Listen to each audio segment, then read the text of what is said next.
All right, well, on this rainy Wednesday morning, I am going to focus on each plant that has really been making leaf jumps or increases in size. As I might have said before, I don't know, in previous videos, that my plants have always grown pretty gradually up until recently. I would say like last year was when I started seeing true big leaf jumps and increases in size in my plants. It used to be very gradual before. So I'm going to show a few that have done that. Here's this one. This is the Veitchii loei Edwardsiana, and this leaf is still getting bigger. Like, it's not, you don't even see the growth point yet. So this plant was sitting around 8 to 9 inches for those previous leaves, and then with this new leaf jump, I actually just measured it with the tape measure, and it's already about 13, 14 inches, and it's going to be, who knows, by the time that leaves fully unfurled, maybe 15. It's quite possible. Here's another one. This is Maxima clipiata. This one's made some big leaf jumps recently. The leaves do curl down, and it's hard to measure the true diameter when they're curled like that, but I mean, obviously that's a pretty good increase in size. Here's Veitchii loei. It's made a big leaf jump recently, and then it's making another one quite clearly, and I'm just amazed that this one finally is starting to make some jumps, because it's always been super gradual, super slow growing. But yeah, finally this one's putting on some size, getting a bit bigger. Here's Raja Verbigia. So it was making leaves about that size before, and then suddenly it put out this one, which that's a pretty big jump, and then it put out one right here, and that one looks to be even bigger than the last one. So this one is putting out a lot of vegetative growth, not a lot of pitchers, but it's getting a lot bigger, so that's great. Here's another Raja hybrid that's just putting on size like crazy recently. This is Raja loei Veitchii at about 17 inches. Which should be 17 by the time this leaf's unfurled. It was like 15 and a half, 16 when I last measured it. But I mean, if you see the petiole on this, I mean that looks to be a pretty good sized leaf by the time this is unfurled. So, and I'm really interested to see the pitcher size on these new leaves. It's going to be really good. There's Naga that had a huge leaf jump. I mean, that's just ridiculous.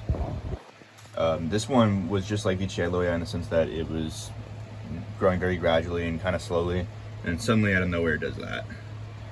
And yeah, it's going to be pretty big. The pitchers, I've also heard are very big, so that'll be interesting. And then Rob back here made a pretty good leaf jump. It's a nice long petiole, and that truncated kind of paddle-shaped leaf, definitely bigger than the last one it put out.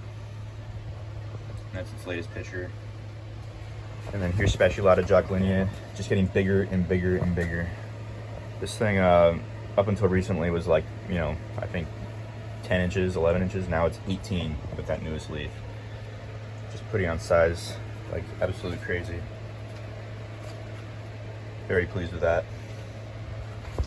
There's one back here. Here's the Talengitsis Veitchii Polshkiana, and that's definitely a leaf jump. This latest one.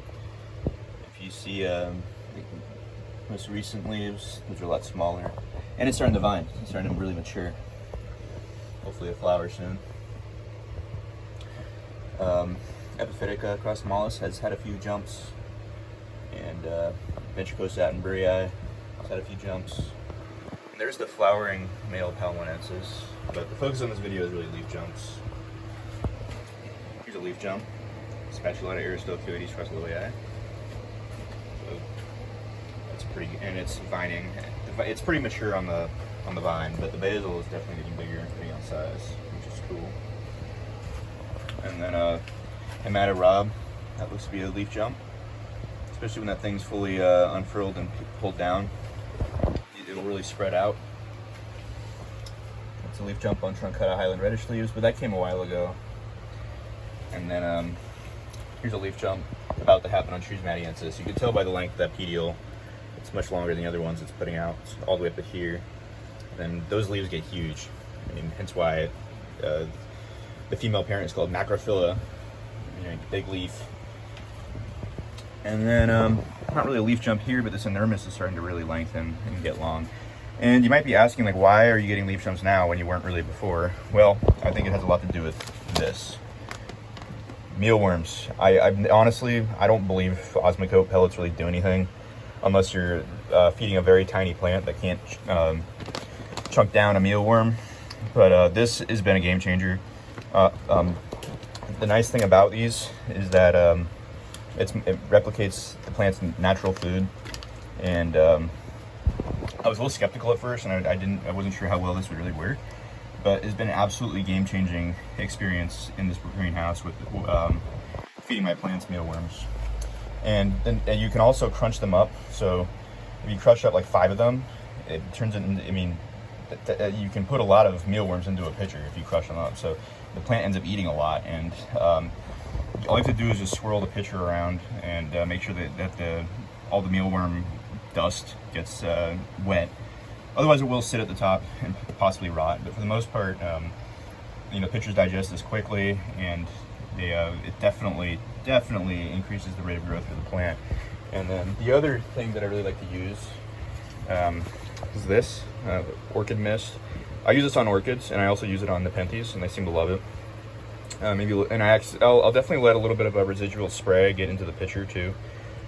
They seem to like that, but the only thing I worry about when I do that is algae growth.